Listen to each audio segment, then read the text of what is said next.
नमस्कार विद्यार्थी मित्रांनो, अर्थसिद्धी क्लासेस या यूट्यूब चॅनलमध्ये आपल्या सगळ्यांचं स्वागत आहे। आपण मराठी व्याकरण या विषयाचा अभ्यास करत होतो आणि मराठी व्याकरणातील शब्दांच्या जाती आणि काळ या दोन घटकांचा अभ्यास आपण पूर्ण केलेला आहे। यानंतर आपण मराठी व्याकरणातील अतिशय महत्त्वाचा टॉपिक तो म्हणजे वाक्यांचे प्रकार या घटकाचा अभ्यास आज आपण करणार आहे। बघा तर सगळ्यात पहिलं वाक्यांचे प्रकार जेव्हा आपण अभ्यासत असतो तेव्हा आपल्याला वाक्य म्हणजे काय हे माहित असणं आवश्यक आहे। जेव्हा आपण एकमेकांशी बोलतो, एकमेकांशी संवाद साधतो, या संवादामध्ये आपण खूप सारी वाक्य वापरत असतो। तर ही वाक्य म्हणजे नेमकी काय आहेत, वाक्य कशी तयार होतात, वाक्यांमध्ये असणारे शब्द हे अर्थपूर्ण असतात का, तर ते आपण पाहणार आहोत। तर पहा, वाक्य म्हणजे काय, वाक्य म्हणजे अर्थपूर्ण शब्दांचा जो समूह असतो त्या समूहाला आपण वाक्य म्हणतो। आपण एखाद्याशी बोलतो तेव्हा आपण जे बोलतो ते इतरांना कधी व्यवस्थित कळेल, जेव्हा आपण जे बोललेलं वाक्य आहे त्या वाक्यामधले जे शब्द आहेत ते शब्द अर्थपूर्ण असतील तरच समोरच्याला आपण काय बोलत आहोत हे कळणार आहे। निश्चितच आपलं जे कम्युनिकेशन आहे ते कम्युनिकेशन चांगलं होण्यासाठी आपल्याला व्यवस्थित शब्द अर्थपूर्ण शब्दांचा वापर करणं गरजेचं आहे। आणि असेच अर्थपूर्ण शब्द जेव्हा एकत्र समूहामध्ये येतात तेव्हा त्या समूहापासून वाक्य तयार होते। तर याच वाक्याची डेफिनेशन बोर्डवरती लिहिलेली आहे। तर पहा, वाक्य म्हणजे काय, वाक्य म्हणजे शब्दांचा अर्थपूर्ण समूह होय। ओके, म्हणजे या ठिकाणी जे शब्द आहेत ते शब्द कसे असतील, अर्थपूर्ण असतील आणि त्या सगळ्या अर्थपूर्ण शब्दांचा समूह म्हणजेच वाक्य होय। मग अशा बऱ्याचशा प्रकारांची वाक्य आपण वापरतो, जसं परिस्थिती असेल, जशा कंडिशन्स असतात त्या ठिकाणी आपल्या भावना असतील, आपलं दुःख असेल, आपल्याला कोणाला प्रश्न विचारायचा आहे, सरळ आपल्याला एखाद्याशी बोलायचं आहे, तर या एखाद्याला आज्ञा द्यायची आहे, हुकूम द्यायचा आहे, तर या वेळेला आपण वेगवेगळी वाक्य वापरत असतो आणि अशाच वाक्यांचे प्रकार आपण पाहणार आहे। तर एकूण वाक्याचे 4 प्रकार आहेत। ते कोणकोणते 4 प्रकार आहेत? सगळ्यात पहिला प्रकार आहे वाक्याचा विधानार्थी वाक्य। ओके, कोणता प्रकार आहे? विधानार्थी वाक्य। दुसरा आहे प्रश्नार्थी वाक्य, तिसरा आज्ञार्थी वाक्य आणि चौथा आहे उद्गारार्थी वाक्य। तर एकूण वाक्यांचे 4 प्रकार आहेत आणि ते 4 प्रकार, पहिला विधानार्थी वाक्य, दुसरा आहे या ठिकाणी प्रश्नार्थी वाक्य, तिसरा आज्ञार्थी वाक्य आणि चौथा आहे उद्गारवाचक वाक्य। तर या 4ही वाक्यांच्या प्रकाराचा सविस्तर अभ्यास आता आपण करूया। सगळ्यात पहिला वाक्याचा प्रकार आहे तो आहे विधानार्थी वाक्य। विधानार्थी वाक्य म्हणजेच असर्टिव्ह सेंटेन्स। आता पहा, विधानार्थी वाक्य म्हणजे नेमकं काय, तर विधानार्थी वाक्यामध्ये ज्या वाक्यात एक सरळ विधान केलेलं असतं, काय आहे, ज्या वाक्यामध्ये एक सरळ विधान केलेलं असतं, सरळ विधान म्हणजेच काय, एकदम सिंपल सेंटेन्स यूज केलेलं असतं, त्या वाक्याला विधानार्थी वाक्य असे म्हणतात। म्हणजे आपण जेव्हा बोलताना एखादं सिंपल वाक्य यूज करतो, म्हणजे ते वाक्य करण्यासाठी किंवा त्या वाक्यामध्ये अशी कोणतेही कॉम्प्लेक्स सेंटेन्स ॲड केलेली नाही आहेत, एक सिंपल वाक्य असतं आणि त्या सिंपल वाक्यामध्ये जेव्हा आपण बोलतो किंवा असं एखादं सिंपल सेंटेन्स असेल तर त्यालाच आपण म्हणतो विधानार्थी वाक्य। तर या ठिकाणी उदाहरणं लिहिलेली आहेत। बघा, पहिलं उदाहरण आहे, रेणुका आत्ताच शाळेत गेली। हे वाक्य जर बोलतो आपण तर ते वाक्य समजायला आपल्याला खूप सोपं आहे, त्याच्यामध्ये काहीच अवघड नाही किंवा काही असे कॉम्प्लिकेटेड वर्ड्स किंवा दोनपेक्षा जास्त वाक्य त्या ठिकाणी आलेली नाही आहेत। सिंपल सांगितलेलं आहे, रेणुका आत्ता शाळेत गेली। ओके, तर अशी वाक्य विधानार्थी वाक्य असतात। दुसरं उदाहरण आहे, रमेश काल आला नव्हता। लगेच अर्थ कळतोय आपल्याला वाक्याचा, काय अर्थ आहे, रमेश काल आला नव्हता, म्हणजे खूप सिंपल वाक्य आहे। या वाक्याला आपण विधानार्थी वाक्य म्हणतो। आणि तिसरं उदाहरण आहे, मी काल गावी गेलो होतो।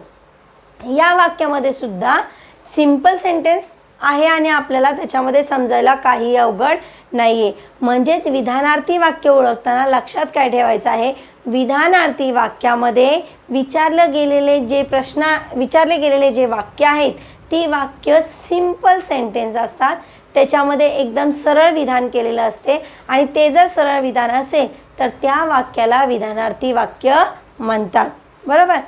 यानंतर आपण पाहूया वाक्याचा दुसरा प्रकार आहे प्रश्नार्थी वाक्य। तर पहा, प्रश्नार्थी वाक्य या त्याच्या नावामध्येच त्याचा अर्थ दडलेला आहे. प्रश्नार्थी म्हणजेच काय आहे, या वाक्यामध्ये प्रश्न विचारला जातो. मग प्रश्नार्थक शब्द कोणकोणते आहेत तर ते बघा, कोण, कुठे, कशाला, कधी, केव्हा. ओके, तर अशा काय, ओके, तर असे प्रश्न विचारले जाणारे वाक्य असतात. म्हणजे त्या वाक्यातून एखादा प्रश्न विचारलेला असतो आणि ते प्रश्नार्थक जे शब्द असतात त्या शब्दांपासून जी वाक्य तयार होतात त्या वाक्यांना प्रश्नार्थक वाक्य असे म्हणतात. आणि अजून एक आहे त्याच्यामध्ये, त्या वाक्याच्या शेवटी प्रश्नचिन्ह असते. ते बघा, वाक्य काय आहे, ज्या वाक्यात प्रश्न विचारलेला असतो त्या वाक्याला प्रश्नार्थी वाक्य असे म्हणतात आणि त्या वाक्याच्या शेवटी प्रश्नचिन्ह असते. बघा, उदाहरण आहे, विमान प्रवास कोणाला आवडत नाही. या ठिकाणी कोणाला हा शब्द प्रश्नार्थक शब्द आहे आणि प्रश्नचिन्ह शेवटी आलेलं आहे. म्हणजेच कोणता वाक्याचा प्रकार आहे, प्रश्नार्थक वाक्य. दुसरा आहे, आपल्याला कुठे जायचे आहे. कुठे हा काय आहे, प्रश्नार्थक शब्द आहे आणि वाक्याच्या शेवटी प्रश्नचिन्ह आलेलं आहे. म्हणजेच तोही वाक्याचा कोणता प्रकार आहे, प्रश्नार्थक वाक्य. त्यानंतर तिसरा आहे, जगी सर्व सुखी असा कोण आहे.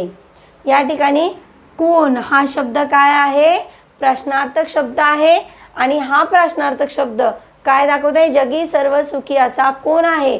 म्हणजेच प्रश्नार्थक वाक्य आहे आणि शेवटी त्याच्या प्रश्नचिन्ह आहे. मग प्रश्नार्थक वाक्य जर परीक्षेमध्ये एखादं विचारलं असेल तर आणि तुम्हाला विचारलं की दिलेल्या वाक्याचा प्रकार ओळखा आणि जर त्याचं उत्तर प्रश्नार्थी असेल तर त्या ठिकाणी काय असणं आवश्यक आहे, सगळ्यात पहिलं प्रश्नार्थक शब्द त्या वाक्यामध्ये असणं गरजेचं आहे. ते कोणकोणते आहेत, कोण, कुठे, कोणाला, कधी, केव्हा, कशाला. ओके, असे शब्द असतील आणि वाक्याच्या शेवटी प्रश्नचिन्ह असेल. या जर दोन टर्म त्या ठिकाणी, या जर दोन कंडिशन्स त्या ठिकाणी असतील तर दिलेला वाक्याचा प्रकार हा प्रश्नार्थक वाक्य असेल. ओके, याच्यानंतर आपण पाहूया तिसरा वाक्याचा प्रकार, तो आहे आज्ञार्थी वाक्य. यामध्ये सुद्धा त्याच्या नावातच त्याचा अर्थ आहे. आज्ञार्थी वाक्य म्हणजे आज्ञा केलेली असेल. मग काय काय असेल बघा, वाक्य लिहिलेले आहे, ज्या वाक्यामुळे आज्ञा, हुकूम, विनंती, प्रार्थना, आशीर्वाद इत्यादी अर्थांचा बोध होतो त्या वाक्याला आज्ञार्थी वाक्य असे म्हणतात. बरोबर, म्हणजे एकंदरीतच हे जे वाक्य असेल त्या वाक्यातून आपल्याला अर्थपूर्ण काय निघणार आहे, एखाद्याला केलेली विनंती, एखाद्याला केलेली आज्ञा असेल, एखाद्याने दिलेला आपल्याला आशीर्वाद असेल, एखाद्याने केलेला हुकूम असेल. ओके, या ज्या सगळ्या भावनांचा बोध आपल्याला या वाक्यातून होतो त्या वाक्यांना म्हणतात आज्ञार्थी वाक्य. तर आता आपण याच प्रकारची वाक्य पाहूया. पहिलं वाक्य आहे, तुझे पुस्तक मला दे. या ठिकाणी काय आहे, वाक्य काय, तुझे पुस्तक मला दे. म्हणजेच या ठिकाणी आज्ञा केलेली आहे. आपण कोणाला तरी आज्ञा करतोय की तुझे पुस्तक मला दे आणि हे वाक्याचा कोणता प्रकार आहे, आज्ञार्थी वाक्य. दुसरा आहे, तुझ्या सहवासात तरी मला आनंद मिळू दे. जेव्हा आपण मंदिरात जातो त्यावेळेला आपण काय म्हणतो देवाला, अरे देवा तुझ्या सहवासात तरी मला आनंद मिळू दे. म्हणजेच या ठिकाणी आपण देवाला विनंती करतो आणि अशी विनंती दर्शक जेव्हा शब्दसुद्धा वाक्यात येतात तेव्हा त्याला सुद्धा आज्ञार्थी वाक्य असे म्हणतात. त्याच्यानंतर तिसरा आहे, ज्ञानबा कोटा सोडून शेतातून बाहेर हो. म्हणजेच काय, या ठिकाणी हुकूम दिलेला आहे. या शब्दातून आपल्याला काय अर्थ होतोय, बोध होतोय, तर हुकूम आहे आणि असा हुकूम दर्शवणारी वाक्यसुद्धा काय असतात, आज्ञार्थी वाक्य असतात. आणि चौथा आहे, देवा मला कामात यश दे. बरोबर, आणि आपण या ठिकाणी देवाला काय करतो, कोणतंही एखादं काम करायचं असेल तर सगळ्यात पहिलं आपण देवाचं नामस्मरण करतो आणि त्या नामस्मरणात आपण देवाला काय म्हणतो, एक प्रार्थना करतो की देवा मला कामात यश दे. ओके, तर अशा प्रकारे या वाक्यातून आपल्याला प्रार्थना याचा बोध होतोय म्हणून ते कोणतं आहे, आज्ञार्थी वाक्य. त्याचबरोबर आशीर्वाद, एखाद्याचा वाढदिवस असेल किंवा आपला वाढदिवस असेल त्या दिवशी आपल्याला आपल्या मोठ्या व्यक्तींनी दिलेले आशीर्वाद असतात तर ती सुद्धा वाक्य कोणती असतात, आज्ञार्थी वाक्य असतात. तर या ठिकाणी पहा, या आज्ञार्थी वाक्यामध्ये आज्ञा, विनंती, हुकूम, प्रार्थना आणि आशीर्वाद इत्यादी अर्थांचा बोध होतो आणि अशाच वाक्यांना आज्ञार्थी वाक्य असे म्हणतात. याच्यानंतर आपण पाहूया चौथा वाक्याचा प्रकार, तो आहे उद्गारार्थी वाक्य. आता पहा, उद्गारार्थी वाक्य जसं प्रश्नार्थक वाक्यांमध्ये आपण पाहिलं की त्या वाक्यांमध्ये एकतर प्रश्नार्थक शब्द असतात आणि शेवटी त्याच्या प्रश्नचिन्ह असते, तसे या उद्गारार्थी वाक्यांमध्ये आपल्याला उद्गारवाचक चिन्ह असते. हे जे चिन्ह आहे या चिन्हाला आपण काय म्हणतो? उद्गारार्थी चिन्ह. ओके, बघा त्याची व्याख्या काय दिलेली आहे. ज्या वाक्यामध्ये एखादी भावना दर्शवणारी उद्गार असतो, ज्या वाक्यामध्ये एखादी भावना दर्शवणारा उद्गार असतो त्या वाक्याला उद्गारार्थी वाक्य असे म्हणतात. म्हणजे त्या वाक्यातून आपल्याला एखाद्याची भावना व्यक्त होते. एखाद्याबद्दल आपल्याला दुसऱ्याबद्दल वाटणारी भावना असेल किंवा दुसऱ्याला आपल्याबद्दल वाटणारी जी भावना असते ती भावना जर आपल्याला व्यक्त करायची असेल, ती व्यक्त होत असेल त्या वाक्यातून, तर त्या वाक्याला म्हणतात उद्गारार्थी वाक्य. आणि त्या वाक्याच्या शेवटी उद्गारवाचक चिन्ह असते. याची उदाहरणे पहा. सगळ्यात पहिलं उदाहरण आहे, किती सोपी कविता आहे ही. त्याच्या या ठिकाणी उद्गारवाचक चिन्ह आलेलं आहे आणि किती, बरोबर. त्याच्यानंतर बापरे केवढा मोठा साप हा, आणि उद्गारवाचक चिन्ह आहे बापरे. एका वाक्यामध्ये 2 किंवा 2पेक्षा जास्त सुद्धा उद्गारवाचक शब्द येतात. तिसरा आहे, किती सुंदर आहे मराठी भाषा. या ठिकाणी किती आहे आणि शेवटी उद्गारवाचक चिन्ह आहे. तर अशा जर उद्गारार्थी ज्या भावना दर्शवणारे शब्द जर वाक्यामध्ये असतील तर त्याला उद्गारार्थी वाक्य असे म्हणतात. तर अशा प्रकारे वाक्याचे एकूण 4 प्रकार आहेत: विधानार्थी, आज्ञार्थी, प्रश्नार्थक आणि उद्गारार्थी वाक्य. जर परीक्षेमध्ये तुम्हाला प्रश्न कसा येईल, एखादं वाक्य दिलेलं असेल आणि वाक्याचा प्रकार ओळखा आणि खाली ऑप्शन तुम्हाला हे 4 असतील, ते वाक्य उद्गारार्थी आहे, प्रश्नार्थक आहे, विधानार्थी आहे का आज्ञार्थी आहे. तर हे कसं ओळखायचं? विधानार्थी वाक्य कसं ओळखणार आहे आपण? जर त्या वाक्यामध्ये एक सरळ विधान केलेलं असेल, ते सिंपल सेंटेन्स असेल तर ते विधानार्थी असेल. आज्ञार्थी कसं ओळखणार आहे आपण? त्याच्यामध्ये आज्ञा, हुकूम, विनंती असेल, प्रार्थना असेल, बरोबर. तर या शब्दांचा समावेश असेल. एखाद्याला केलेली प्रार्थना असेल तर ते आज्ञार्थी वाक्य असेल. प्रश्नार्थक कसं ओळखणार आहे? जर त्यामध्ये प्रश्न विचारले जाणारे असतील शब्द, म्हणजे प्रश्नार्थक जे शब्द आहेत, कोण, कोणास, कधी, कशाला, केव्हा, ओके, तर असे शब्द जर आले असतील वाक्यामध्ये आणि त्या वाक्याच्या शेवटी जर प्रश्नचिन्ह असेल तर त्याला म्हणतो प्रश्नार्थक वाक्य. आणि सगळ्यात शेवटचं आहे उद्गारार्थी वाक्य. उद्गारार्थी वाक्यामध्ये एखाद्याची भावना दर्शवली जाते, त्याचा उद्गार दर्शवला जातो आणि त्याचबरोबर हे उद्गारवाचक चिन्ह त्याच्या शेवटी येते. तर कन्फ्युजन करणारे फक्त 2च प्रकार आहेत. ते कोणते आहेत? तर विधानार्थी आणि आज्ञार्थी. बाकी प्रश्नार्थी आणि उद्गारार्थी हे ओळखणं अतिशय सोपं आहे, त्याच्यामध्ये जास्त अवघड नाही आहे. पण जास्त गोंधळ मुलांचा हा विधानार्थी वाक्य आणि आज्ञार्थी वाक्यामध्ये होतो. तर विधानार्थी वाक्याचं लक्षात ठेवायचं, एक सिंपल सेंटेन्स, एक सरळ विधान केलेलं असेल, तर उद्गारार्थी वाक्य तर आज्ञार्थी वाक्यामध्ये त्या ठिकाणी आज्ञा, हुकूम, विनंती, प्रार्थना आणि आशीर्वाद इत्यादी शब्दांचा बोध केला जातो. ओके, तर आपण वाक्याच्या प्रकारांचा आता अभ्यास पूर्ण केलेला आहे. आता या वाक्यांच्या प्रकारावरती कशा प्रकारे प्रश्न विचारले जातात, कशा प्रकारची वाक्य येतात आणि तुम्हाला त्यांची उत्तरं कशी लिहायची असतात ते आता आपण छोट्याशा स्वाध्यायामधून पाहूया. बघा, बोर्डवरती तुम्हाला काही वाक्य दिलेली आहेत. या ठिकाणी वाक्य आहेत आणि या बाजूला तुम्हाला वाक्यांचा प्रकार लिहायचा आहे. परीक्षेमध्ये प्रश्न कसा असणार आहे? वाक्य दिलेलं असेल आणि तुम्हाला 4 ऑप्शन्स असतील आणि त्यातला एकच ऑप्शन काय असेल? बरोबर असेल. ओके, तर बघा या ठिकाणी पहिलं वाक्य आहे, ही खूपच मानाची गोष्ट आहे. हे वाक्य जेव्हा आपण रीड करतो तेव्हा आपल्या लक्षात येतं की हे अतिशय सिंपल वाक्य आहे, याचा अर्थ आपल्याला सहज समजतो. आणि ज्या ठिकाणी वाक्यामध्ये एखादं सरळ विधान केलेलं असतं त्यावेळी वाक्याचा कोणता प्रकार असतो? विधानार्थी वाक्य. म्हणजेच वाक्याचा पहिला प्रकार झाला विधानार्थी वाक्य.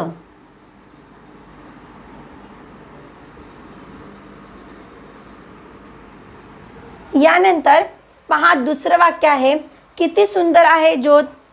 यामध्ये तर आपल्याला लगेचच कळतं की या ठिकाणी उद्गारवाचक चिन्ह आहे, एक्सक्लेमेटरी मार्क आहे आणि किती हा शब्द आहे. या दोन गोष्टींवरून आपल्याला कळतं की दिलेलं वाक्य हे कोणत्या प्रकारामध्ये आहे, उद्गारवाचक वाक्य किंवा उद्गारार्थी वाक्य.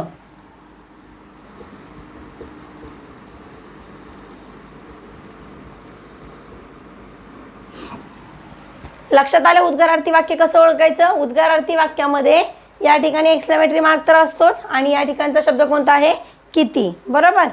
त्याच्यानंतर तिसरं वाक्य आहे, नेत्यांच्या आदेशानुसार शाळा बंद पाडा. या ठिकाणी काय केलेलं आहे, हुकूम आहे. बरोबर ना. तर ज्यावेळी हुकूम असेल त्यावेळी तो वाक्याचा प्रकार कोणता असतो, आज्ञार्थी वाक्य. बरोबर.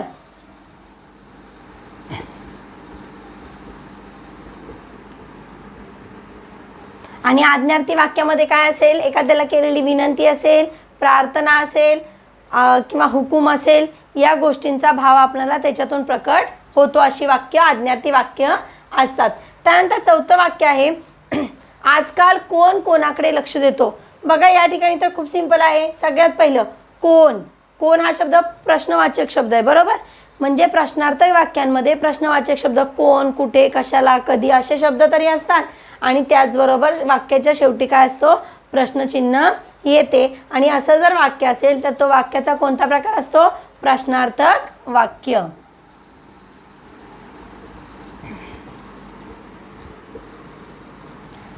त्यानंतर पुढचं उदाहरण आहे, मुलांनो अभ्यास करा.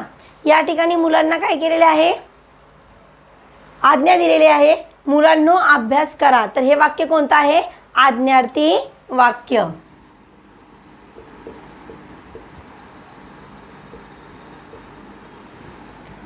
त्याच्यानंतर नेक्स्ट आहे, हे आनंदवन की ब्रह्मानंदवन. बरोबर. आणि शेवटी काय आहे, प्रश्नचिन्ह. तर हे कोणता वाक्याचा प्रकार आहे, जर प्रश्नचिन्ह वाक्याच्या शेवटी असेल तर प्रश्नार्थक वाक्य.